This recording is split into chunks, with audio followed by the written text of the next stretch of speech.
आज आपण करणार आहोत XCV 700ला सिरामिक कोटिंग. डांबर उडलं आहे, बऱ्याच काही आणि छोटे छोटे पूर्ण एरियामध्ये पसरलेलं आहे मित्रांनो. मटेरियल कसं यूज करणार आहोत स्टेप बाय स्टेप पूर्ण गाडीची एक मी व्हिडिओ बनवणार आहे मित्रांनो. करेक्शन करायच्या ह्याच्यावर आहोत, नॉर्मल सँडिंग करत आहोत. इकडे जिकडे पेंट उडाला आहे त्या ठिकाणी त्याच्यावरती पेंटचे ड्रॉपलेट्सच आहे मित्रांनो. याच्यानंतर जेव्हा आपण पॉलिश करणार, जेवढे काही पेंट वगैरेचा जो स्पॉट होते त्याचा मित्रांनो पूर्ण स्क्रॅच जे आहेत ते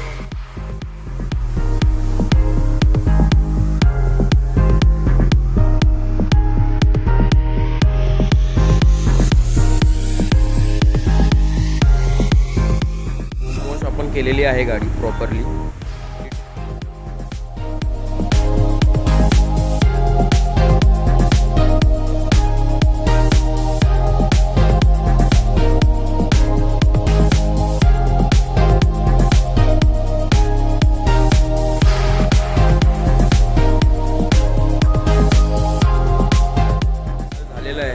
गाडी IPA क्लीन झालेली होणार आहे. कसे आपण सिरामिक मित्रांनो step by step ceramic apply होत आहे ती मी या व्हिडिओच्या एंडला दाखवणार आहे मित्रांनो.